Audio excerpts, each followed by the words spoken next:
Hi friends, I am Sanjay Kumaut and welcome all of you on the platform of RS YouTube channel। जैसा कि आप सभी प्यारे प्यारे बच्चे यहाँ देख रहे हैं कि ये जो अपनी क्लास हो रही है बेटा 2:30 ये अपनी क्लास चलती है, जो कि हमेशा कॉन्सेप्ट की क्लास होती है। और ये अभी हमें नरेशन का थर्ड पार्ट हम यहाँ पे कर रहे हैं। मिशन हमारा 2021 चल रहा है और ये जो क्लास है वो एनडीए, एनए, एयरफोर्स और नेवी वाले बच्चों के लिए, जैसा कि आप स्क्रीन के ऊपर आराम से देख पा रहे हैं। बिल्कुल सभी बच्चों का स्वागत है। सभी बच्चों को गुड आफ्टरनून, जय हिंद, जय भारत माता की जय। बिल्कुल बिल्कुल बिल्कुल स्वागत है सभी बच्चों का।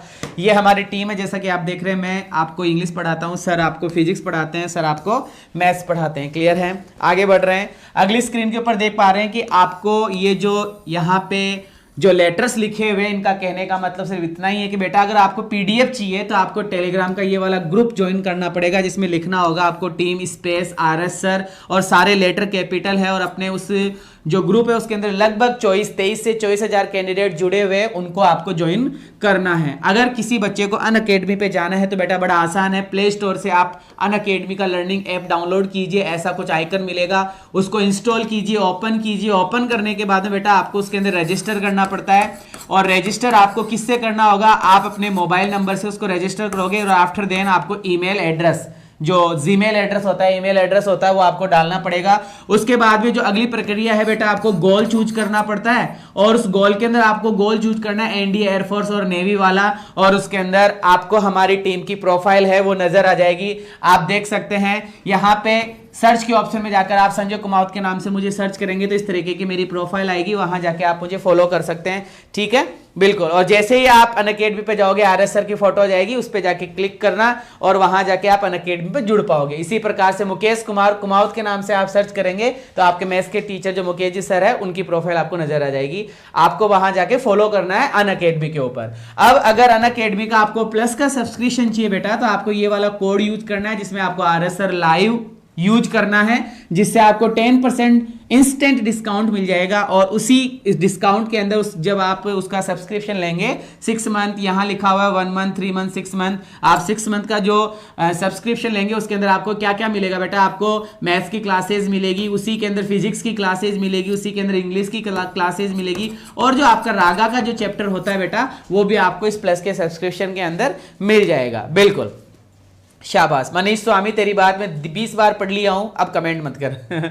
ठीक है, आगे बढ़ते हैं। अगला पॉइंट है टीम स्पेस आरएस सर। वापस से आपको दिख रहा है, इसका मतलब यह है कि बेटा यहां पे आपको पीडीएफ मिलेगी। ठीक है, हाँ, प्यार में धोखा इसलिए ठोका है, मुकेश जी सर बोलते हैं। ठीक है, यहाँ पे अपना दिख रहा होगा 9:30 बजे अपने मैथ्स की कॉन्सेप्ट की क्लास होती है, 10:50 पे अपने फिजिक्स की क्लास होती है बेटा, और 12:15 बजे वापस से मैथ्स के प्रैक्टिस सेशन होता है। जो आपने ऊपर कॉन्सेप्ट पढ़ा था उसी का प्रैक्टिस आपको करना होता है।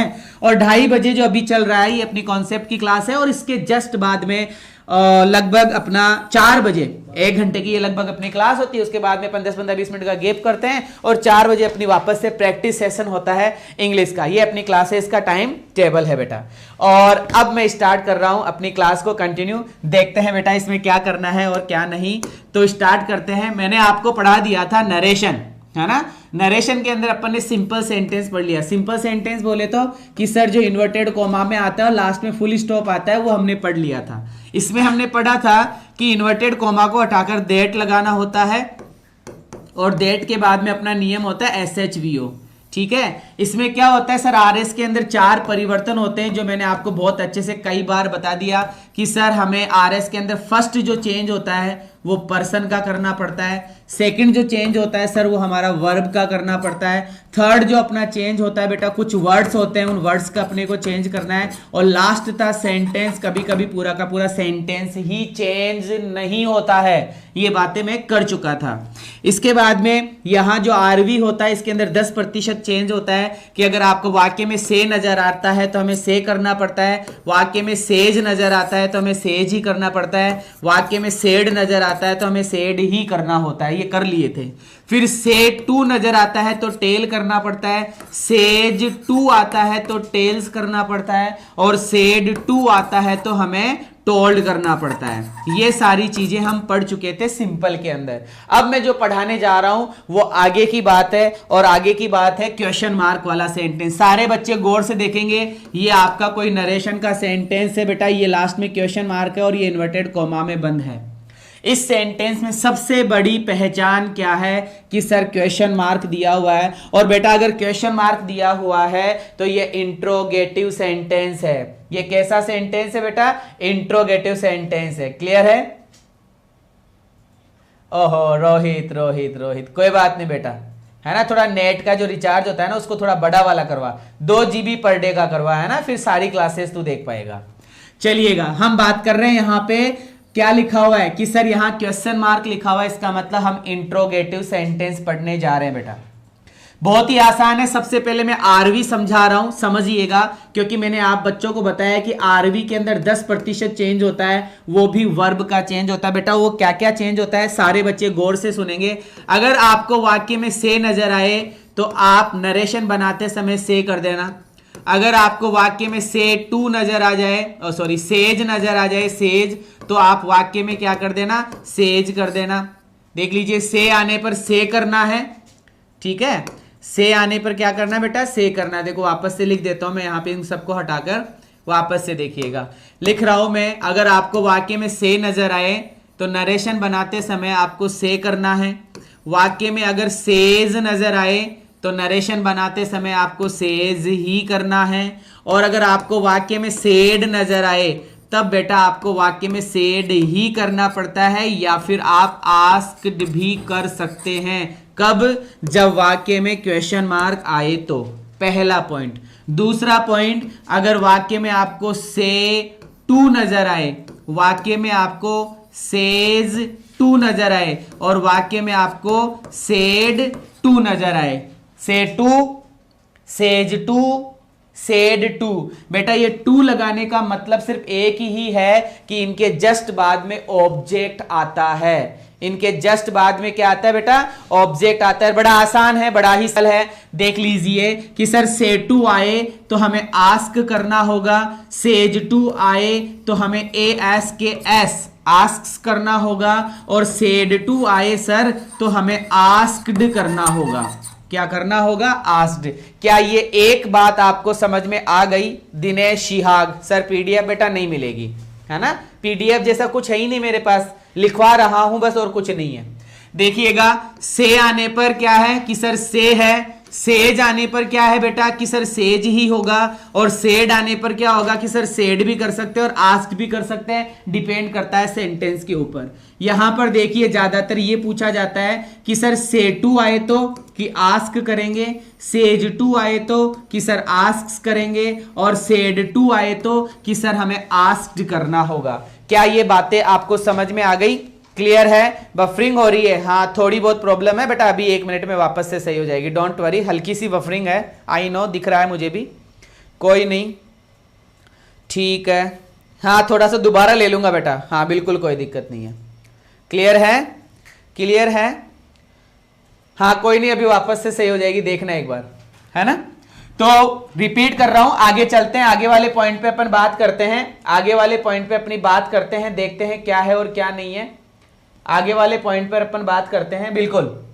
हाँ राइट चल रहा है, ठीक है, ओके, हाँ अभी तो ठीक चल रहा है, कोई नहीं, ठीक है। हाँ चलो बेटा आगे बढ़ते हैं। ये वाला पॉइंट हो गया अपना, मैं बता रहा हूं आपको वर्ब के बारे में, सारे बच्चे देखा बेटा, आप ठीक है, इंटरनेट एक्सीलेंट कनेक्शन दिखा रहा है, कोई नहीं, वापस से देख लो। से आने पर से करना है, सेज आने पर सेज करना है, सेड आने पर सेड करना है, से टू आ जाए तो आस्क करना है, सेज टू आ जाए तो आस्क करना है, और सेड टू आ जाए तो आस्क्ड करना है। क्या ये पहला पॉइंट क्लियर? अब मैं आगे बढ़ रहा हूं बेटा, आगे बढ़ रहा हूं, बिल्कुल, अब मैं आगे बढ़ रहा हूं, देखिएगा अगले वाले पॉइंट पे मैं बात करने जा रहा हूं। ये आपका क्या था? सेंटेंस था। ये आपका क्या है? सेंटेंस है। तो सर इन्वर्टेड कोमा को हटाकर क्या लगाऊं? तो बेटा इन्वर्टेड कोमा को हटाकर 4 चीजें लगानी है। इन्वर्टेड कोमा को हटाकर 4 चीजें लगानी है। पहला पॉइंट इफ लगाया जाता है, इफ के बाद में नियम है SHVO। दूसरा पॉइंट WH लगाया जाता है और उसके बाद में SHVO। तीसरा पॉइंट हाउ लगाया जाता है और उसके बाद में SHVO। और अगला है WHETHER, वेदर लगाया जाता है और उसके बाद में SHVO। कुल मिलाकर इन्वर्टेड कोमा को हटाकर इफ के बाद में SHVO, WH के बाद में SHVO, हाउ के बाद में SHVO और वेदर के बाद में SHVO। क्या ये बातें क्लियर हो गई? क्या ये बातें क्लियर होगी? इन्वर्टेड कोमा को हटाकर कितने पॉइंट लिखे जाते हैं कि सर 4। कितने पॉइंट की सर 4 पॉइंट लिखे जाते हैं। जैसे डॉट वाला सेंटेंस था, डॉट वाला सेंटेंस था, सिंपल सेंटेंस था, अफर्मेटिव का सेंटेंस था, नेगेटिव सेंटेंस था, फुल स्टॉप वाला सेंटेंस था। कुल मिलाकर सिंपल जो सेंटेंस था उसमें इन्वर्टेड कोमा को हटाकर दैट लगाया था, उसमें इन्वर्टेड कोमा को हटाकर दैट लगाया था। लेकिन यहां क्या लगाएंगे? यहां लगाना पड़ेगा इफ के बाद में SHVO, WH के बाद में SHVO, हाउ के बाद में SHVO और वेदर के बाद में SHVO। अब बात आती है सर इफ कब लगाए, WH कब लगाए, हाउ कब लगाए और वेदर कब लगाए। तो छोटी छोटी बातें हैं, सुनिएगा। अगर आपके वाक्य की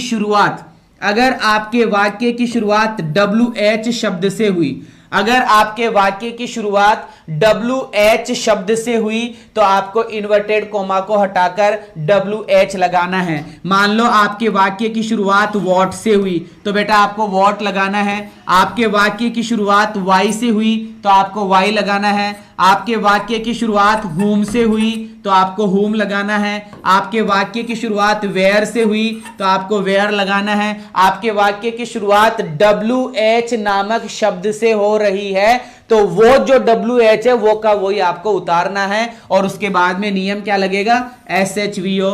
एक नंबर की बात खत्म। दूसरी, अगर आपके वाक्य की शुरुआत हाउ से हो रही है, अगर आपके RS के वाक्य की शुरुआत हाउ से हो रही है, जैसे मान लो हाउ से शुरुआत हुई तो बेटा हाउ का हाउ लिखना है, उसके बाद में SHVO। या फिर हाउ मेनी से हुई, ठीक है, how many, how much, how far, how long, कुल मिलाकर हाउ से आपके वाक्य की शुरुआत हुई तो बेटा आपको हाउ का हाउ लिखना होगा और उसके बाद में नियम क्या है? SHVO। उसके बाद में नियम क्या है? SHVO। अगर आपके वाक्य की शुरुआत WH से भी नहीं हो रही है, हाउ से भी नहीं हो रही है, तब आपको लगाना होगा इफ।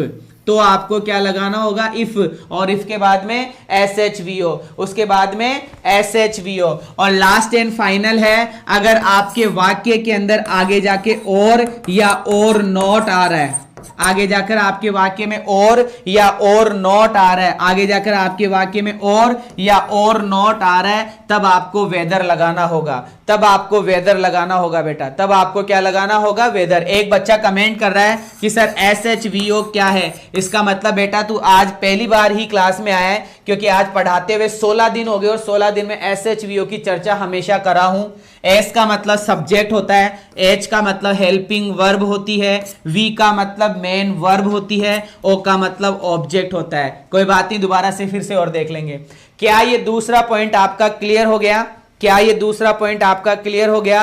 वापस से रिपीट कर रहा हूं, सारी बातें सुनिएगा। वापस से रिपीट कर रहा हूं, सारी बातें सुनिएगा। क्या बता रहा हूं? मैंने सिर्फ इतना ही बताया है कि ये कोई आपका सेंटेंस है जिसके लास्ट में क्वेश्चन मार्क आया है, तो आपको यहां पर क्या लगाना होगा? सर यहां पे हम लगाएंगे आस्क, आस्क्स या फिर आस्क्ड। इनके बारे में मैं बता चुका हूं कब क्या लगाना है।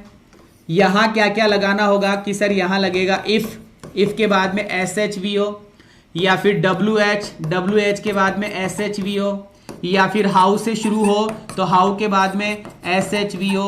और अगर वाक्य के अंदर और या और नॉट आ रहा है, और अगर वाक्य के अंदर और या और नॉट आ रहा है, तब हमें लगाना होगा वेदर। तब हमें क्या लगाना होगा? वेदर। तब हमें क्या लगाना होगा? वेदर। क्या ये बात क्लियर हो गई? एक बार कमेंट करके मुझे बताएं तो फिर मैं आगे बढ़ूं। ये बातें क्लियर हो गई हो तो मुझे कमेंट करके आगे बताएं, मैं आगे बढ़ूं। क्लियर हो गई सभी बच्चों के? क्लियर है? ये कब लगाएंगे? से टू आने पर। ये कब लगाएंगे? सेज टू आने पर। और ये कब लगाएंगे? सेड टू आने पर। अब एक चीज और बताने जा रहा हूं, सारे बच्चे ढंग से सुनेंगे। इनके अलावा भी एक चीज और लगाई जाती है और वो है EN इंक्वायर्ड लगाया जाता है। क्या लगाया जाता है? इंक्वायर्ड। और एक शब्द और आता है ENQUIRED, इंक्वायर्ड ऑफ। अगर इंक्वायर्ड ऑफ है तो ऑफ के बाद में आपको ऑब्जेक्ट भी मिलेगा, और अगर ऑफ नहीं है तो फिर ऑब्जेक्ट भी नहीं आएगा। इंक्वायर्ड भी लगाया जाता है। अगर कोई बंदा आपसे क्वेश्चन करता है, क्वेश्चन पूछता है, तो आप इंक्वायर्ड भी लिख सकते हैं, आप इंक्वायर्ड भी लिख सकते हैं। क्लियर है? बात समझ में आ गई? सारे बच्चों को क्लियर हो गई? ठीक है, कोई प्रॉब्लम नहीं है। चलो बढ़ जाए आगे। राहुल यादव नो नो बोल रहा है। बेटा समझा नहीं मैं तेरी बात। नो क्या? नो क्या बोल रहा है? चलिएगा आगे चले। चलो क्वेश्चंस के अंदर बड़ा आसान है, बड़ा आसान है। Last step relate. रिलेट मतलब रिपीट करो। अच्छा हाँ, बस आसान है बेटा, कुछ नहीं है। अगर आपके सेंटेंस के अंदर WH से वाक्य की शुरुआत हो रही है तो WH लगाकर SHVO, हाउ से शुरुआत हो रही है तो हाउ के बाद में SHVO, और अगर इन दोनों से शुरुआत नहीं हो रही है तो इफ के बाद में SHVO। और लास्ट एंड फाइनल है, वाक्य में और आ जाए या और नॉट आ जाए तब वेदर लगाकर वाक्य की शुरुआत कर देंगे। आस्क, आस और आस्क कर देंगे। इंक्वायर्ड किया जाता है जब ऑब्जेक्ट नहीं हो, और इंक्वायर्ड ऑफ किया जाता है जब ऑब्जेक्ट हो। क्लियर है? आगे चलते हैं। अब क्वेश्चंस देख लीजिए क्या है ना। ये 4 ऑप्शन पे डिपेंड करेगा। रोहित MKV है ना। जब आस्ट वगैरह नहीं दिया हुआ और इंक्वायर्ड ही दिया हुआ हो तो देख लेना। इंक्वायर्ड आता है बिना ऑब्जेक्ट वाला, और इंक्वायर्ड ऑफ आता है ऑब्जेक्ट के साथ वाला। तो मैं आगे बढ़ रहा हूं। ये पहला क्वेश्चन आपकी स्क्रीन के ऊपर है। हमने देखा लिखा हुआ है ही सेड टू मी, बड़ा सिंपल सेंटेंस है। और आगे जाकर हमने देखा are you a student, are you a student, और मुझे मोटा मोटा ये दिख रहा है क्वेश्चन मार्क। मुझे मोटा मोटा क्या दिख रहा है? Question mark. तो बेटा बड़ा आसान है। ही की जगह आप ही लिखेंगे, और सेड टू की जगह आप आस्क्ड लगाएंगे। सेड टू की जगह आप आस्क्ड लगाएंगे, और मी की जगह मी लगाएंगे। अब इन्वर्टेड कोमा को हटाकर आपको 4 चीजें बताई थी। तो मुझे ये देखो, बताओ ये पहला शब्द क्या WH है? क्या ये पहला शब्द हाउ है? कि सर ये दोनों ही नहीं है, ना तो WH है ना हाउ है। इसका मतलब सर 101% इफ लगेगा। इसका मतलब 101% क्या लगेगा? इफ लगेगा। और इस इफ के बाद में अब SHVO लगाना है। बोले तो सब्जेक्ट, और सब्जेक्ट क्या है इसके अंदर? कि सर सब्जेक्ट है यू। सब्जेक्ट इसके अंदर क्या है? कि सर यू है। आर यू ए स्टूडेंट, ये सेंटेंस था यू आर ए स्टूडेंट। तो सभी बच्चों को पता है कि सर ये सब्जेक्ट है, और सेकंड पर्सन है, ऑब्जेक्ट के अनुसार बदलेगा, और ऑब्जेक्ट के अनुसार बदला तो सर हमने कर दिया आई। हमने क्या कर दिया? आई। अब सब्जेक्ट के बाद में सर हेल्पिंग वर्ब या वर्ब जो है वो लगाओ। तो आर का क्या बनता है? आर वर्ब की फर्स्ट फॉर्म है, सेकंड फॉर्म क्या हो जाएगी? Sir was. और ए स्टूडेंट का ए स्टूडेंट हो गया। ए स्टूडेंट का क्या हो गया? ए स्टूडेंट हो गया। ठीक है, क्लियर है? आगे बढ़ जाऊं। दूसरा क्वेश्चन देखिएगा। इन्वर्टेड कोमा वाक्य की शुरुआत में है। इन्वर्टेड कोमा वाक्य की शुरुआत में है। चाहे वाक्य की शुरुआत में इन्वर्टेड कोमा हो वो RS होता है, और उसके अलावा जो बच जाता है वो RV होता है। लेकिन जब भी वाक्य बनाया जाता है तो RV को ही सबसे पहले लिखते हैं। तो सबसे पहले हम RV लिखेंगे। तो बेटा C की जगह हमें क्या लिखना पड़ेगा? C। सेड टू की जगह हमें क्या लिखना पड़ेगा? आस्क्ड। और मी की जगह हमें क्या लिखना पड़ेगा? मी। अब इन्वर्टेड कोमा को हटाकर हम देखेंगे क्या लगाएं। तो सर हमने इन्वर्टेड कोमा को हटाकर देखा तो यहां पे वाक्य में यहां वेदर लिखा हुआ है, लेकिन वाक्य में ना तो और आ रहा है ना और नॉट आ रहा है। तो सभी बच्चों ने बचपन से पढ़ रखा है कि हम इफ भी लगा सकते हैं और वेदर भी लगा सकते हैं।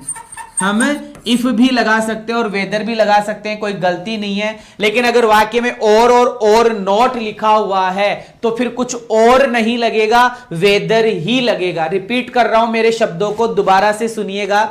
अगर वाक्य में और या और नॉट आ रहा है तो इन्वर्टेड कोमा को हटाकर वेदर ही आएगा। लेकिन अगर हेल्पिंग वर्ब से ही वाक्य शुरू हो रहा है तो आप इफ भी लगा सकते हैं और वेदर भी लगा सकते हैं। इन दोनों में से ज्यादा सही कौन सा है? इन दोनों में से ज्यादा सही कौन सा है? कि सर इफ ज्यादा सही है। इफ ज्यादा सही है। तो सी आस्क्ड मी इफ, इसके बाद में SHVO, सब्जेक्ट क्या है कि सर सब्जेक्ट है यू सेकंड पर्सन है, ऑब्जेक्ट के अनुसार बदलेगा और ऑब्जेक्ट है मी, तो सर आई बना दिया। अब यहां पे डू वर्ब की फर्स्ट फॉर्म है, डू वर्ब की फर्स्ट फॉर्म है तो वर्ब की सेकंड फॉर्म करो, और यहां पे वर्ब क्या है कि सर यहां पे वर्ब है वर्क, तो वर्क की सेकंड फॉर्म क्या हो गई कि सर वर्कड हो गई, और हार्ड का कि सर हार्ड हो गया। क्लियर है? क्लियर है? क्लियर हो गया? कई बच्चे सोच रहे होंगे कि सर ये डू कहां गया।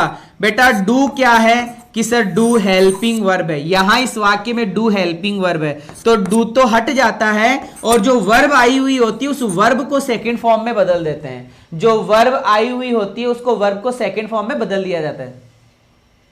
आगे बढ़ रहा हूं, अगला क्वेश्चन देखिएगा, फिर से inverted coma, did you help her question mark और फिर से इन्वर्टेड कोमा, और अब की बार आ रहा है ही आस्क्ड लिखा हुआ, तो बेटा ही की जगह कि सर ही लिखेंगे, आस्क्ड की जगह कि सर आस्क्ड लिखेंगे। अब मैंने यहां पे फिर से वेदर लिख रखा है तो आप यहां इफ भी कर सकते हैं। दोनों में से ज्यादा सही कौन सा है कि सर दोनों में से ज्यादा सही इफ है। इसके बाद में नियम कि सर SHVO लगाओ सब्जेक्ट। सब्जेक्ट क्या है कि सर सब्जेक्ट हमेशा वर्ब से पहले होता है, और वर्ब है यहां पर हेल्प, तो हेल्प से पहले यू आ गया, यू सेकंड पर्सन है और ऑब्जेक्ट के अनुसार बदलेंगे। और जब बच्चा पार्टी आपके पास में ऑब्जेक्ट नहीं हो, जब आपके पास में RV के अंदर ऑब्जेक्ट नहीं हो, जब आपके पास में ऑब्जेक्ट नहीं हो तो सर हम मी मान लेते हैं। अधिकतर हम क्या मान लेते हैं? मी, और मी से जब हमने बदला तो इसको कर दिया आई। आप मी भी मान सकते हैं, आप हिम भी मान सकते हैं और आप हर भी मान सकते हैं, कोई प्रॉब्लम नहीं है, जो आपकी इच्छा करे, जो 4 ऑप्शन में डिपेंड करे। तो सर ये आई लिख दिया, चलो ठीक है। अब हम क्या करेंगे सर, हेल्पिंग वर्ब डिड, कि सर डिड को तो लिखते नहीं है, और हेल्प आई है वर्ब की फर्स्ट फॉर्म, डिड आने पर हम क्या करते हैं हेड प्लस वर्ब की थर्ड फॉर्म, तो सर ये हेड लगा दिया और ये वर्ब में थर्ड फॉर्म हमने लगा दी, और हर थर्ड पर्सन है तो सर थर्ड पर्सन चेंज नहीं होता है। क्लियर है? आगे बढ़ते हैं, अगला क्वेश्चन। अगला क्वेश्चन है can we do it, can we do it he said. बनाओ कि सर ही की जगह ही लिख दिया और सेड की जगह आस्क्ड लिख दिया। इसके बाद में सर हमने लगा दिया इफ या वेदर, वैसे तो मेन इफ ही होता है। अब लगाएंगे SHVO। सब्जेक्ट क्या है कि सर ये वर्ब है तो ये आपका सब्जेक्ट है, और बच्चा पार्टी मुझे बताएगी कि बेटा वी ओवर अस को किस में बदलते हैं, वी ओवर अस को किस में बदलते हैं, कि सर वी ओवर अस को बदला जाता है दे देयर देम में। तो पहला शब्द हो गया आपका दे। आगे बढ़ रहा हूं, हेल्पिंग वर्ब है सर यहां पर केन, तो केन का क्या हो गया कि सर कुड हो गया। वर्ब की फर्स्ट फॉर्म की सर डू हो गया, और सर इट का इट भी रहता है और इट का देट भी बनाया जाता है, इट का देट भी बनाया जाता है। हां, मी हिम हर में से ज्यादा सुटेबल कौन सा है सर जी? बेटा मी है, ज्यादा सुटेबल मी है, इसलिए मैंने मी ही बोला था। चलिए आगे बढ़ते हैं। Who topped Rajasthan asked me, asked me, asked me नहीं है, आस्क्ड ही है। ये क्या है? सभी बच्चे गौर से स्क्रीन के ऊपर एक बार चुपचाप कमेंट करे हुए देखें। ये देखो क्वेश्चन है कि सर ये तो हो गया RS और ये हो गया RV। मुझे एक बार ये बताओ आस्क्ड और ही में से सब्जेक्ट कौन सा है? कि सर ही सब्जेक्ट है, तो बेटा सबसे पहले ही लिखो, तो सर मैंने लिखा ही के बाद में क्या लिखूंगा कि सर आस्क्ड लिखोगे। अब मुझे क्या लगाना है सर, अब इन्वर्टेड कोमा को हटाओ और देखो वाक्य की शुरुआत किससे हो रही है, कि सर वाक्य की शुरुआत हो रही है WH से, तो बेटा WH का WH लिख दो। हु आया है तो हु लिख दो, हु आया है तो हु लिख दो, वॉट आया है तो वॉट लिख दो, वेन आया है तो वेन लिख दो, वाई आया है तो वाई लिख दो। तो सर हु आने पर हमने हु लिख दिया। अब नियम क्या है कि सर अब नियम है SHVO।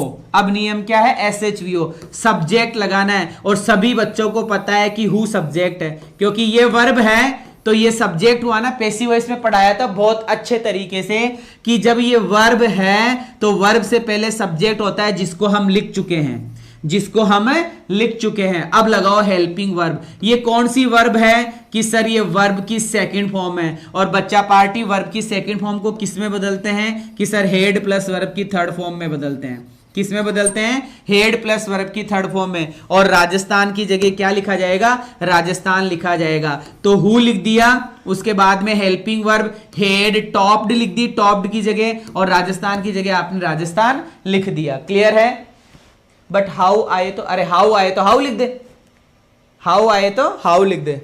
चलिएगा अगला क्वेश्चन देखिए, question number 6। Why did you fall in the bad company she wanted to know. बहुत अच्छा क्वेश्चन है, बनाइएगा कि सर सी की जगह सी आएगा, वांटेड की जगह वांटेड आएगा, टू की जगह टू आएगा, और नो की जगह सर नो आएगा। इतना तो हमने बना लिया। अब हमारे वाक्य की शुरुआत हो रही है WH से, तो सर Y की जगह हमने Y लगा दिया। अब मुझे नियम लगाना है SHVO, बोले तो सब्जेक्ट पहले लगाना है। सर ये रही वर्ब, और ये वर्ब है तो सर ये रहा सब्जेक्ट। यू सेकंड पर्सन है, और सर ऑब्जेक्ट के अनुसार बदलेंगे, और इस वाक्य में ऑब्जेक्ट नहीं है तो मैंने मी मान लिया तो आई कर दूंगा, मैंने हिम मान लिया तो ही कर दूंगा, और मैंने हर मान लिया तो सी कर दूंगा। तो मैं हिम मान लेता हूं, क्योंकि पहले वाले में मैंने मी मान लिया था, अब की बार मैं हिम मान लेता हूं, और हिम मानकर मैंने क्या कर दिया? ही कर दिया। तो एस का काम खत्म। हेल्पिंग वर्ब में चलो।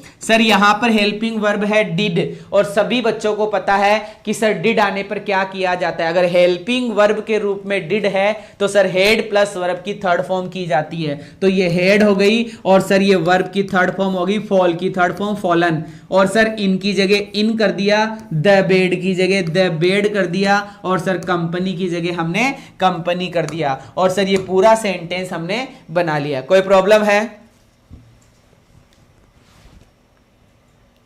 आगे बढ़ते हैं। अगला क्वेश्चन देखिए, सी आस्क्ड मी। क्वेश्चन है she asked me how long have you studied English. ये हमारा क्वेश्चन है। सभी बच्चों को समझ में आ गया होगा कि हाउ लॉन्ग से स्टार्टिंग हो रहा है। तो बेटा सी की जगह आप क्या लगाओगे कि सर हमें सी की जगह सी लगाना है, ये लो सी। आस्क्ड की जगह आस्क्ड लगा दिया, मी की जगह मी लगा दिया, और सर हाउ लॉन्ग की जगह हाउ लॉन्ग लगा दिया। हाउ लॉन्ग की जगह बेटा हाउ लॉन्ग लगा दिया। अब नियम क्या लगेगा कि सर SHVO, सबसे पहले सब्जेक्ट। सब्जेक्ट कहां होता है? वर्ब से पहले, और वर्ब क्या है? स्टडीड। वर्ब क्या है? स्टडीड। ये वर्ब है तो इससे पहले आपको सब्जेक्ट मिलेगा, जो कि क्या लिखा हुआ है? यू। बताओ बच्चों, यू सेकंड पर्सन है और ऑब्जेक्ट के अनुसार बदलेगा तो क्या होगा कि सर आई हो जाएगा। क्या हो जाएगा? आई। हेल्पिंग वर्ब क्या आ रही है यहां पर? हेव। कि सर हेव का क्या होता है? वर्ब की फर्स्ट फॉर्म सेकंड फॉर्म में बदल जाती है, तो हेव का हो गया हेड। और सर स्टडीड की जगह स्टडीड, क्योंकि एक बार में एक ही वर्ब बदलती है जो पहले आती है, और सर इंग्लिश की जगह इंग्लिश हो गया। और ये हमारा पूरा का पूरा सेंटेंस क्लियर। आगे बढ़ते हैं। What do you want? He said to me। बनाओ, ही की जगह ही, said to की जगह asked, और हर की जगह कि सर हर लगा देंगे। और बेटा WH की जगह कि सर WH उतार दिया। WH की जगह WH, मतलब what की जगह what, और WH के बाद में नियम कि sir SHVO।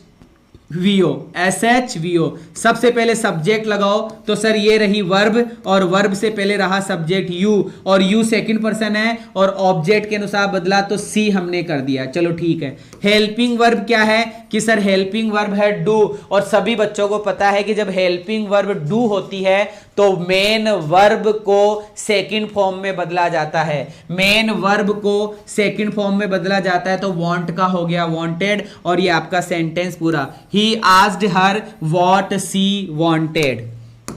what she wanted। ठीक है, आगे चले, आगे बढ़िए। सेंटेंस है सी की जगह सी, सेड टू की जगह आस्क्ड, मी की जगह मी, और यहां पे आपको नजर आ रहा है वेन, तो बेटा वेन लिख दिया। अब नियम क्या है?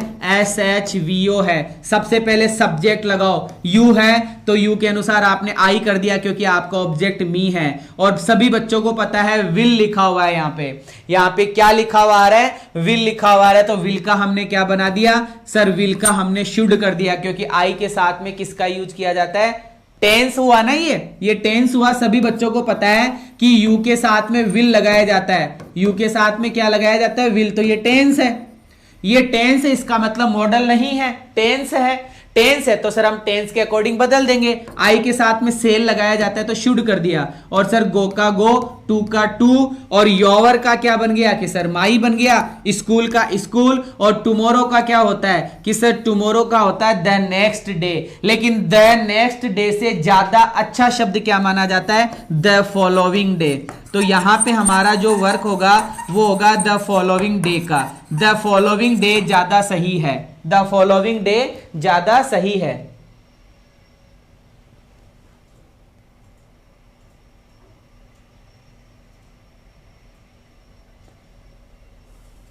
आगे बढ़िए, अगला क्वेश्चन देखिए कि सर सी की जगह सी कर दिया और सेड टू आने पर इंक्वायर्ड ऑफ कर दिया। अभी अभी बात हो रही थी सर इंक्वायर्ड कब लगाए, जब मर्जी हो तब लगा दो। इसमें आस्क्ड भी लगा सकते हो, इसमें आस्क्ड भी लगा सकते हो और इंक्वायर्ड भी लगा सकते हो। चलिए द की जगह द और पोस्टमैन की जगह पोस्टमैन, किसी बच्चे को कोई प्रॉब्लम नहीं है। आगे बढ़ रहा हूं, क्या ये WH है, क्या ये हाउ है, नहीं है, तो फिर क्या लगाओगे, इफ लगाओ। ये इफ लगा दिया। अब इफ के बाद में सब्जेक्ट क्या है कि सर सब्जेक्ट है देयर, तो ये देयर लगा दिया। और सर इज का क्या बना दिया कि सर इज का वॉज बना दिया। एनी की जगह एनी, लेटर की जगह लेटर, फॉर की जगह फॉर, और मी फर्स्ट पर्सन है तो फर्स्ट पर्सन सब्जेक्ट के अनुसार बदलो, सी के अकॉर्डिंग थर्ड क्या हो जाएगा, हर हो गया। क्लियर है। आगे बढ़िए, अगला क्वेश्चन वाई से स्टार्ट हो रहा है, अगला क्वेश्चन वाई से स्टार्ट हो रहा है और देखिएगा आगे लिखा हुआ है आई सेड। तो बेटा आई की जगह आई, सेड की जगह आस्क्ड, सेड की जगह आस्क्ड। कोष्टक में मैंने हिम लिख रखा है, इसका मतलब मैंने ऑब्जेक्ट हिम मान लिया है। मी भी मान सकता हूं, हर भी मान सकता हूं, लेकिन अब की बार मैंने हिम माना है। तो यहां पर वाई की जगह वाई आएगा, ये वॉट गलत है, WHY क्या आएगा, वाई की जगह वाई आएगा। y की जगह क्या लिखा जाएगा, y। अब आपका सब्जेक्ट है यहां पे u, तो u सेकंड पर्सन ऑब्जेक्ट के अनुसार ऑब्जेक्ट हिम माना है तो आपने ही कर दिया। r का क्या बन गया कि सर वॉज बन गया। लुकिंग का लुकिंग हो गया। थ्रू का थ्रू ही होता है। दे का दे हो गया। की का की होता है और होल का होल होता है। बड़ा आसान था, बड़ा ही सिंपल था जो क्वेश्चन आपने कर लिया। आगे बढ़ते हैं, अगला question, who is going to living the big house inquired a third. एक तीसरे आदमी ने पूछा, तो इंक्वायर्ड ए थर्ड। बेटा सबसे पहले अगर सभी बच्चे गौर से देखें, ये इन्वर्टेड कोमा है, ये इन्वर्टेड कोमा है, यहां क्वेश्चन मार्क है। सभी बच्चे ढंग से सुने, इन्वर्टेड कोमा क्वेश्चन मार्क, और यहीं पर आपने वर्ब लिखी है और वर्ब के बाद में ये जो शब्द आ रहा है, वर्ब के बाद में ये शब्द आ रहा है, ये शब्द सब्जेक्ट होता है। वर्ब के बाद में ये जो शब्द आ रहा है ये शब्द सब्जेक्ट होता है। रिपीट कर रहा हूं दोबारा से मेरे प्यारे भोले बच्चों, सुनिएगा। अगर आपकी शुरुआत, वाक्य की शुरुआत, RS की शुरुआत, मतलब RS शुरू वाक्य में हो, क्वेश्चन मार्क हो, इस क्वेश्चन मार्क के जस्ट बाद में वर्ब हो, तो इस वर्ब के आगे आने वाला शब्द सब्जेक्ट होता है। तो बेटा यहां पर देखो ये वर्ब है इंक्वायर्ड, ये वर्ब क्या है, इंक्वायर्ड है। इंक्वायर्ड यहां पे वर्ब है तो आपका सब्जेक्ट है ए थर्ड। तो सबसे पहले लिखो आप ए थर्ड, सबसे पहले आपने क्या लिखा, ए थर्ड, और इंक्वायर्ड की जगह आपने इंक्वायर्ड लिख दिया, इंक्वायर्ड की जगह इंक्वायर्ड लिख दिया। अब चलो WH में आओ कि सर हु का हु लिख दिया, हु का हु लिख दिया। अब लगाओ SHVO, और सभी प्यारे प्यारे भोले भोले बच्चों को पता है कि हु सब्जेक्ट होता है, तो सब्जेक्ट आप लिख चुके हैं। इज का क्या बना दिया, वॉज, गोइंग का गोइंग, टू का टू, लिविंग का लिविंग, द का द, बिग का बिग हाउस, सारा सेम टू सेम उतार दिया। क्लियर है। चलिएगा आगे बढ़ते हैं। ठीक है, अगले क्वेश्चन पे फोकस करते हैं। देखिएगा question number 13, question number 13, why has the 2:30 train been cancelled said Puru. अब देख लो सभी बच्चे, यहां पे ये क्वेश्चन मार्क है और इस क्वेश्चन मार्क के बाद में सेड वर्ब आ रही है और ये फिर पुरु आपका सब्जेक्ट हो गया। तो सबसे पहले पुरु, पुरु के बाद में सेड की जगह आपने कर दिया इंक्वायर्ड। आप आस्क्ड भी कर सकते हैं, कोई प्रॉब्लम नहीं है। इन्वर्टेड कोमा को हटाकर कि सर वाई का वाई, अब आपको लिखना है सब्जेक्ट, और आपका सब्जेक्ट है द 2:30 ट्रेन। 2:30 ट्रेन, क्योंकि आपकी वर्ब क्या है, बीन कैंसिल्ड है, तो वर्ब से पहले सब्जेक्ट आता है, तो ये आपका सब्जेक्ट है। तो वाई के बाद में लिखा द 2:30 ट्रेन, और हेज का क्या हो गया, हेड हो गया, बीन का बीन, और कैंसिल्ड का कैंसिल्ड हो गया। क्लियर है? हाँ, आगे बढ़ते हैं, अगले क्वेश्चन पे फोकस करते हैं। क्वेश्चन नंबर 14, ये आपका HW है, स्क्रीनशॉट ले लो, स्क्रीनशॉट ले लो सभी बच्चे।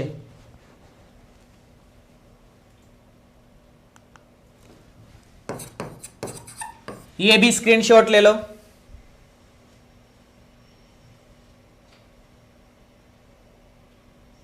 चलो ये क्वेश्चन मैं यही करवाना चाहूंगा, सारे बच्चे गौर से देखें, क्वेश्चन को समझे कि where were you last night, और बेटा ये आ गया कोमा, और कोमा के बाद में आ रहा है मिस्टर टॉम, और कोमा के बाद में क्या आ रहा है, मिस्टर टॉम। अब मैं आपसे पूछना चाहूंगा, कल मैंने पढ़ाया था, अगर RS के अंदर कोमा लगकर कोई शब्द आ जाए, RS के अंदर कोमा लगकर कोई शब्द आ जाए, बोले तो प्रॉपर नाउन आ जाए, तो वो प्रॉपर नाउन क्या होता है कि सर वो RV का ऑब्जेक्ट होता है, वो RV का क्या होता है, ऑब्जेक्ट। हालांकि ये लिखा गया किसमें है, इन्वर्टेड कोमा में लिखा गया, लेकिन ये RV का ऑब्जेक्ट है, तो बेटा ही की जगह ही, और सेड नहीं है ये यहाँ पे, ये यहाँ पर सेड टू लिखा हुआ है, जो हमें दिख नहीं रहा है, हमें देखना पड़ेगा, क्योंकि मिस्टर टॉम जो लिखा हुआ है ना वो RV का ही भाग है, तो हमने लगाया इंक्वायर्ड ऑफ। और मैंने अभी अभी बताया था कि अगर आप इंक्वायर्ड लगा रहे हैं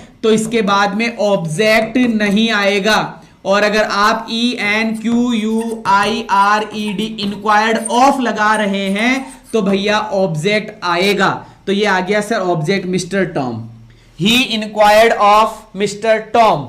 इसके बाद में कि सर वेयर का वेयर लिख दिया, यू सेकंड पर्सन ऑब्जेक्ट के अनुसार बदला तो ही हो गया, और सर वर किस में बदल जाता है, वॉज और वर, तो हमने देखा he was the previous night, where were you last night, तो यहां पर आप वॉज की जगह कर सकते हो हैड बीन, क्या कर सकते हो, हैड बीन, और लास्ट नाइट का आपने बना दिया the previous night, last night का क्या बना दिया, द प्रीवियस नाइट। क्लियर है?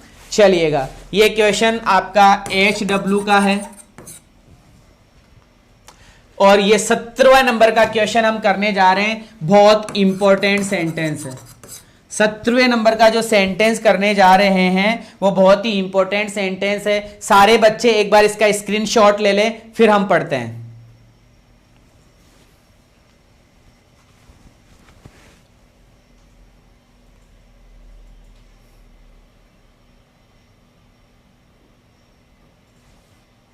चलिए देखिएगा, हमने देखा वाक्य की शुरुआत WS से नहीं हो रही है, वाक्य की शुरुआत WS से भी नहीं हो रही है और हाउ से भी नहीं हो रही है, इसका मतलब हम इफ लगाएंगे, इसका मतलब हम क्या लगाएंगे, इफ। लेकिन वाक्य को जब हमने पढ़ा तो सर हमें आगे जाकर और नॉट नजर आ गया, हमें आगे जाकर क्या नजर आ गया, और नॉट। तो सर अब इफ तो किसी भी कीमत पर नहीं लगेगा, इफ तो किसी भी कीमत पर नहीं लगेगा सर, अब हमें लगाना पड़ेगा वेदर, अब हमें क्या लगाना पड़ेगा, वेदर। तो लगाते हैं और बनाते हैं, देखिएगा। तो सर हमने बनाना शुरू करा, आई की जगह आई, सेड टू की जगह आस्क्ड, हर की जगह हर, और सर इन्वर्टेड कॉमा को हटाकर हमने लगा दिया वेदर, इन्वर्टेड कॉमा को हटाकर सर हमने क्या लगा दिया, वेदर। और वेदर के बाद में जो लास्ट में और नॉट लिखा हुआ रहता है उसको आप शुरू में भी लिख सकते हो, लास्ट में जो और नॉट लिखा हुआ रहता है उसको आप शुरू में लिख सकते हो। वापस से बोल रहा हूं, लास्ट में जो और नॉट लिखा हुआ रहता है उसको आप शुरू में भी लिख सकते हो और नहीं भी, नीचे भी लिखा हुआ देख लेना, वेदर के बाद में सीधा SHVO ही बनाया हुआ है। लेकिन मैं पहले एक बार और नॉट से बता देता हूं। अब इसके बाद में SHVO लगाओ, सब्जेक्ट लगाओ, यू सेकंड पर्सन ऑब्जेक्ट के अनुसार सी, और आर का कि सर वॉज, और गोइंग का गोइंग, टू का टू, अटेंड का अटेंड, द का द, और मीटिंग का मीटिंग। और अगर और नॉट नहीं लिखना चाहो तो शुरू से बना लो, आई की जगह आई, सेड टू की जगह आस्क्ड, हर की जगह हर, इन्वर्टेड कॉमा को हटाकर वेदर, सब्जेक्ट क्या है यू तो सी बना दिया, आर का वॉज हो गया, गोइंग का गोइंग हो गया, टू का टू हो गया, अटेंड का अटेंड हो गया, द का द, मीटिंग का मीटिंग, और लास्ट में जो और नॉट लिखा हो उसको हमने लास्ट में लिख दिया। और अगर आप चाहो तो वेदर के साथ में भी लिख सकते हो, ये दोनों बातें नोट कर लेना, ये दोनों बातें नोट कर लेना। इंक्वायर्ड नहीं लगा सकते, पहले ही कंडीशन रखी थी। हाँ, इसमें इंक्वायर्ड लगा सकते हो, कोई प्रॉब्लम नहीं है। आस्क्ड में इंक्वायर्ड भी लगा सकते हो, कोई दिक्कत नहीं है, कोई दिक्कत नहीं। आस्क्ड बराबर इंक्वायर्ड ही होता है। क्लियर है? बिल्कुल। आगे बढ़ जाऊं। Question number 18। क्वेश्चन नंबर 18 बहुत ही इंपॉर्टेंट है। एक बार स्क्रीनशॉट ले लो फिर पढ़ाते हैं। एक बार स्क्रीनशॉट ले लो फिर पढ़ाते हैं। जिस बच्चे को लेना है वो ले लो, जिस बच्चे को नहीं लेना है वो देख लो। ठीक है? Question number 18। क्वेश्चन नंबर 18 सभी बच्चे गौर से देखें। लिखा हुआ है I said to him. Simple sentence है, I said to him are you attending the class, are you attending the class. फिर दूसरे लड़के ने कहा ही सेड, उसने कहा नो। बेटा ये सेंटेंस आपका कॉम्प्लेक्स कंपाउंड सेंटेंस है। एक तरीके से एक ही सेंटेंस में दो सेंटेंस आ रहे हैं, एक ही पूरे सेंटेंस में दो सेंटेंस आ रहे हैं। ढंग से सुनिएगा। आई आस्क्ड टू हिम, दोबारा से देख लो। I asked to him are you attending the class, और उसने कहा ही सेड नो। देखो ये एक अलग सेंटेंस है। ही सेड नो एक अलग सेंटेंस है, और I said to him are you attending the class ये अलग सेंटेंस है।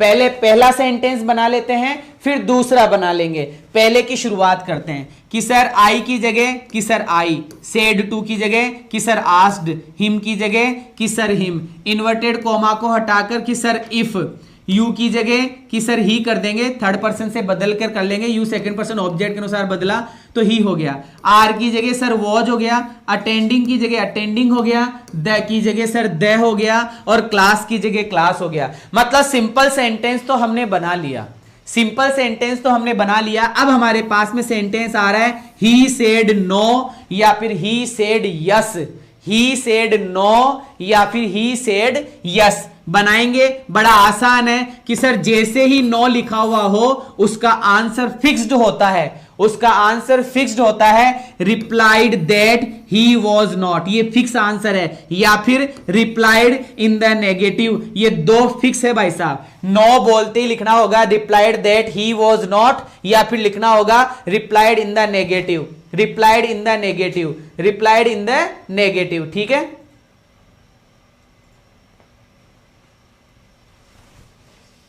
चलिएगा, तो हमने बनाया कि सर ही की जगह कि सर ये ही लिख दिया, और सेड की जगह रिप्लाइड लिख दिया, सेड की जगह रिप्लाइड दैट लिख दिया, और फिर ही वॉज नॉट फिक्स है। या फिर क्या लिख दिया, ही replied in the negative, he replied in the negative. ठीक है? मोहम्मद आसिफ क्या बोल रहे हो बेटा? आपका समझ में नहीं आया, क्या क्यों है सर? वाह, मैं समझा नहीं। हाँ, चलिएगा अगला सेंटेंस देखते हैं क्या बनाया हुआ है। जबरदस्त क्वेश्चन है बेटा, जबरदस्त क्वेश्चन है। एक बार क्वेश्चन को पढ़ लो, एक बार क्वेश्चन को पढ़ लो सारे बच्चे।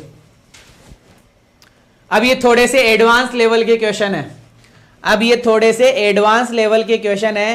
ही said to the interviewer could you please repeat the question, could you please repeat the question.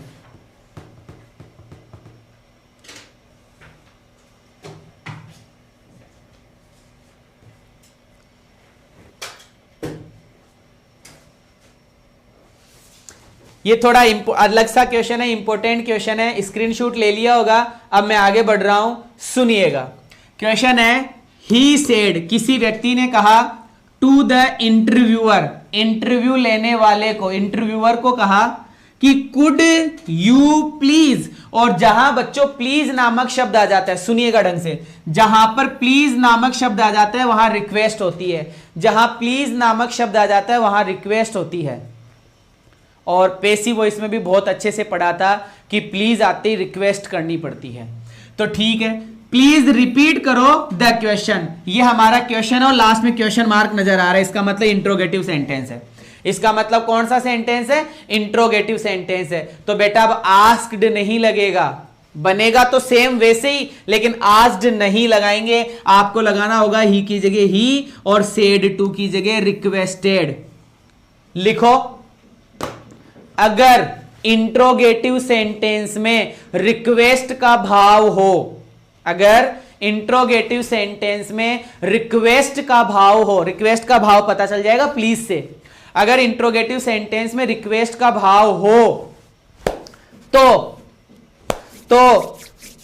Said या सेड टू की जगह आस्क्ड नहीं लगाकर रिक्वेस्टेड लगाएंगे, आस्क्ड नहीं लगाकर रिक्वेस्टेड लगाएंगे, बाकी तो सेम है। चलिएगा, द इंटरव्यू की जगह द इंटरव्यू, इन्वर्टेड कोमा को हटाकर इफ, इन्वर्टेड कोमा को हटाकर if, you second person object के अनुसार बदला तो सर ही कर दिया, ठीक है। और कुड का सर कुड कर दिया, रिपीट का सर रिपीट हो गया, द क्वेश्चन की जगह द क्वेश्चन हो गया, and it is better than next. और ये आंसर ज्यादा सही माना जाएगा इस आंसर से, ये आंसर ज्यादा सही माना जाएगा इस आंसर से। अब ये और देख लो कैसे बनाया हुआ है कि सर ही की जगह ही, सेड टू की जगह रिक्वेस्टेड, और द इंटरव्यूअर की जगह द इंटरव्यूअर, और इसके बाद में टू। बेटा ये इंपेरेटिव सेंटेंस है, जब आप इंपेरेटिव पढ़ोगे ना नेक्स्ट चैप्टर इंपेरेटिव, तब ज्यादा समझ में आ जाएगा, क्योंकि इंपेरेटिव में इन्वर्टेड कॉमा को हटाकर टू लगाया जाता है, और जैसे टू लगा दिया जाता है तो वर्ब की फर्स्ट फॉर्म आती है, जो कि यहां पे वर्ब कहां है, यहां पे वर्ब कहां, ये रही रिपीट, तो repeat the question, repeat the question, ठीक है। स्क्रीनशॉट ले लो, थोड़ा सा साफ कर देता हूं, देख लीजिए दोबारा से जिस बच्चे ने स्क्रीनशॉट नहीं लिया था।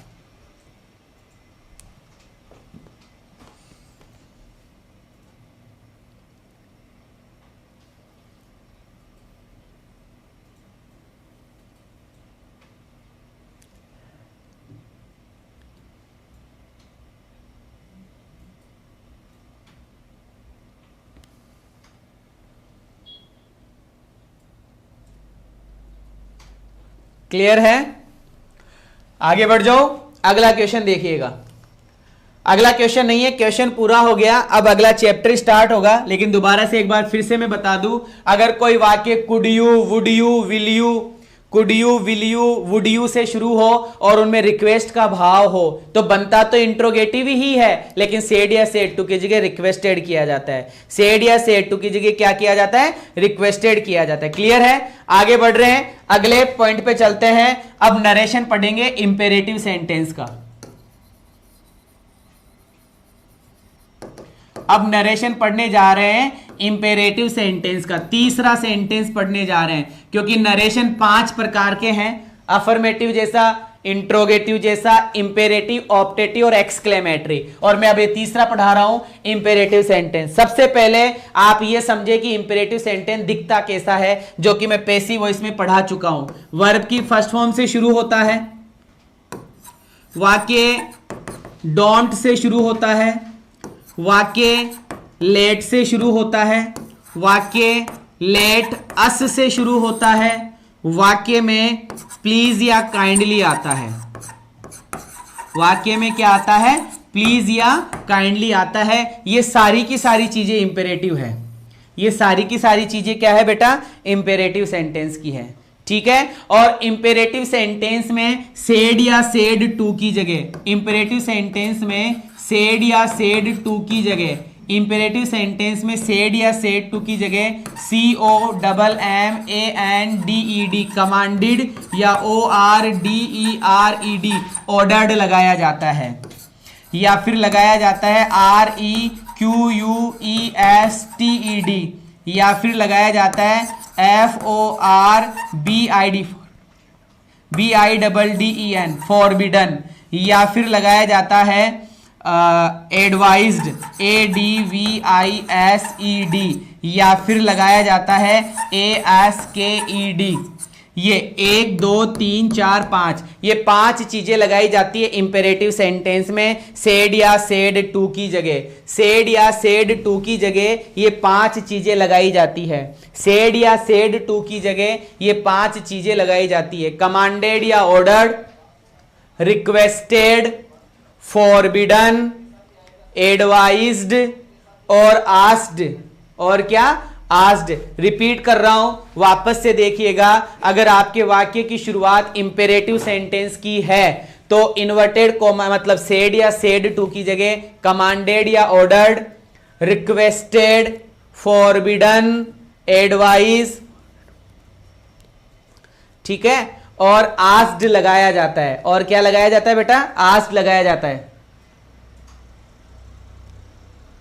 आस्क्ड लगाया जाता है। क्लियर है? बातें समझ में आ रही होगी। चलिएगा, ये पहला पॉइंट स्क्रीनशॉट ले लो सारे बच्चे।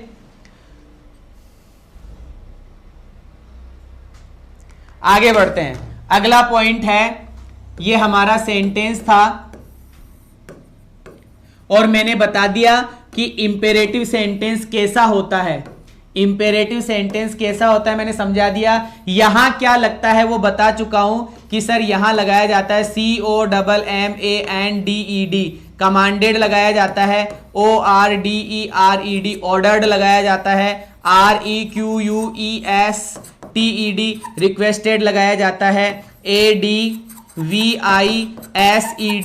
एडवाइज्ड लगाया जाता है, फॉरबिडन FORBIDDEN फॉरबिडन लगाया जाता है, या फिर ASKED आस्क्ड लगाया जाता है। ये लगाया जाता है इन मतलब सेड या सेड टू की जगह। अब मैं बात करूंगा इन्वर्टेड कोमा को हटाकर क्या लगाते हैं। अब मैं बात करूंगा इन्वर्टेड कोमा को हटाकर क्या लगाते हैं। तो बेटा इन्वर्टेड कोमा को हटाकर लगाया जाता है 2+ वर्ब की फर्स्ट फॉर्म। इन्वर्टेड कोमा को हटाकर क्या लगाया जाता है 2+ वर्ब की फर्स्ट फॉर्म, या फिर रेस्पेक्टफुली, रेस्पेक्ट, या फिर क्या लगाया जाता है रेस्पेक्टफुली,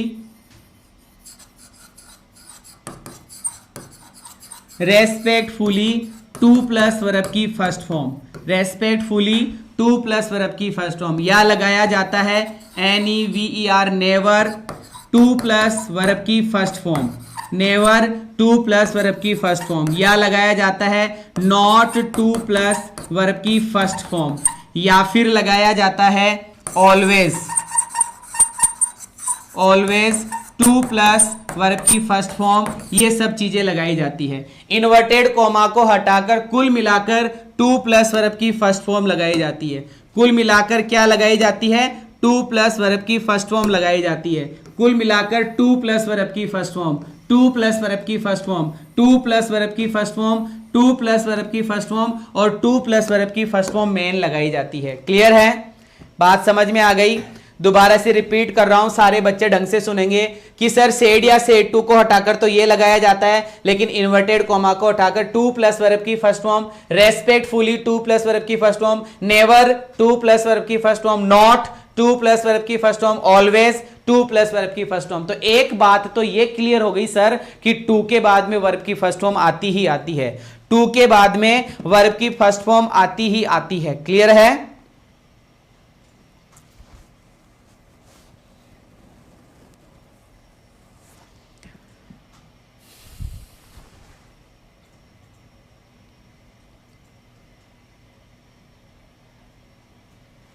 ठीक है, आगे बढ़ रहा हूं। अब बात आती है कि सर रेस्पेक्टफुली कब लगाए, नेवर कब लगाए, नॉट कब लगाए, ऑलवेज कब लगाए। इनकी मैं बातें कर रहा हूं, सुनिएगा सारे बच्चे ढंग से। मुझे ये बताओ ORDER ऑर्डर या command, COMMANDED command, COMMAND command. मुझे ये बताओ ऑर्डर देने वाले लोग और कमांड देने वाले लोग कौन कौन होते हैं। ऑर्डर देने वाले लोग कौन होते हैं,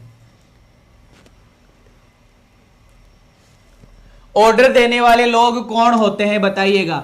ऑर्डर देने वाले लोग कौन कौन होते हैं कि सर ऑर्डर देने वाले लोगों में सबसे पहले तो आता है जज, JUDGE, जज हमेशा ऑर्डर देता है। इसके बाद में अगर मैं बात करूं तो सर कोई भी ऑफिसर, कोई भी ऑफिसर ऑर्डर देता है। सर कोई भी ऊंचे पद वाला, ऊंचे पद वाला, कोई भी ऊंचे पद वाला हमेशा ऑर्डर ही देता है, जैसे कलेक्टर वगैरह ये सब हो गए, कलेक्टर वगैरह ये सब हो गए। थोड़ा सा अगर आगे बात करूं तो कभी कभी टीचर भी ऑर्डर दे देता है, कभी कभी टीचर भी ऑर्डर दे देता है और कभी कभी पेरेंट्स भी ऑर्डर दे देते हैं, लेकिन मेन ऑर्डर देने वाले लोग ये है। चलो ठीक है, पहली बात।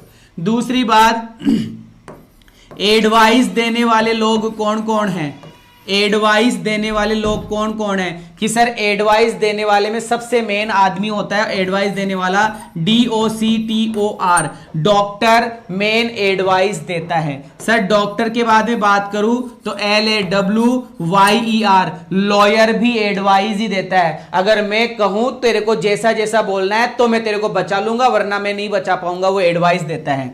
इसके बाद में सबसे खतरनाक आदमी जो एडवाइस देता है वो होता है FRIEND।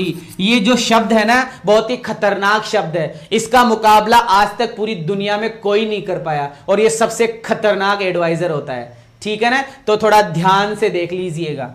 आगे मैं बढ़ रहा हूं, इसके बाद में एडवाइस देने के अंदर बात आती है नाम टीचर की, TEACHER। ये भी बहुत ज्यादा एडवाइस देते हैं और उसके बाद में पेरेंट्स भी बहुत ज्यादा एडवाइस देते हैं। आगे बढ़ रहा हूं, एडवाइस के बाद में पहले पॉइंट के बाद में दूसरा पॉइंट हो गया। अब मैं तीसरे पॉइंट में बढ़ रहा हूं, जैसे बात करते हैं रिक्वेस्ट, REQUESTED।